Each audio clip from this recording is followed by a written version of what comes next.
You can see the Nets in big trouble, and the Nuggets lead by a score of 80-58. Dr. J now leads the team out to the court. In the third quarter, the Nets found themselves down by 22. Still, they had hope, and the league's best player. Steal by Dr. J.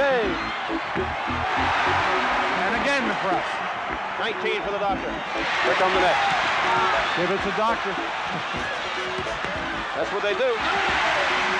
They have cut the lead in half, and the net crowd really coming alive. In 1971, Julius Erving entered the ABA as a virtual unknown.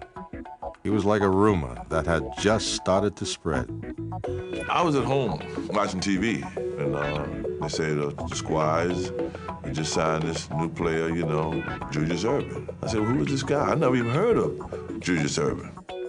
I remember calling up Earl Foreman, who was the owner of the Squires, and I said, Earl, do you understand how good this guy is?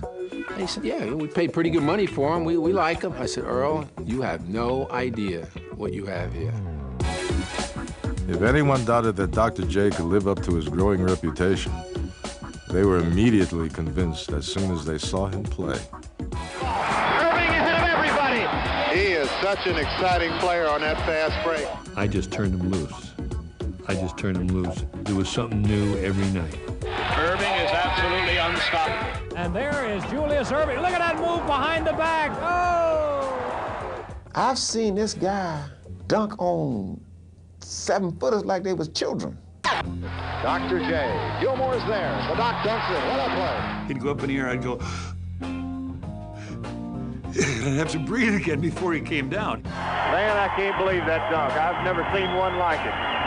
I developed my own style of play, which is sort of a playground style. It's real loose and real freelance. I think I just saw a new form of energy created out there a while ago. It's called Erving energy. Without question, without any doubt, the absolute greatest forward that has ever put on a pair of basketball shoes. He would just fly through the air. It was such a thing of beauty because not only was it his ability to leap so high, but it was that throw that went with it. Oh, man. Came to a point here, had to be about 9 or 10 inches. He'd fly down the court and it would blow just like his head was out the window. When that afro started going back like that, it was bad news for the opposition.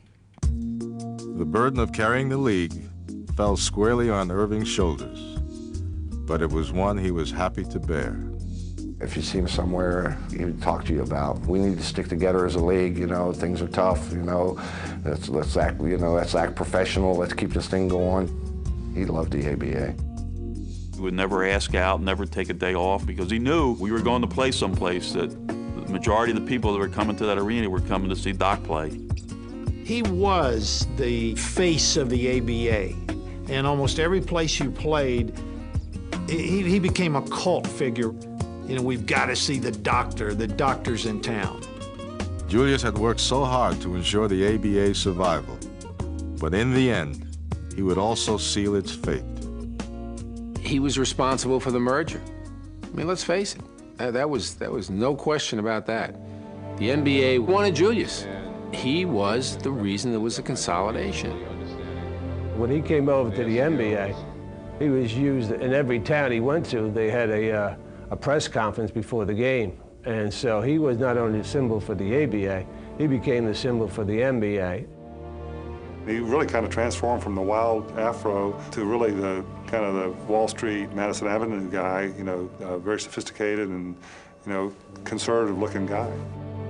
Erving adapted to fit into a new league, but ultimately, it was the NBA that changed because of him. I felt very proud for Doc being the starter of the guys that followed. Magic, Bird, Jordan. He's been a good torch carrier. But for those who were privileged to share his days in the ABA, they still treasure the images of the Dr. J, who took their league by storm. We were the lucky ones. They never saw what we saw. We were lucky. We got to see the high wire act. They're not seeing it in the NBA. That was the time when I had the most fun playing basketball.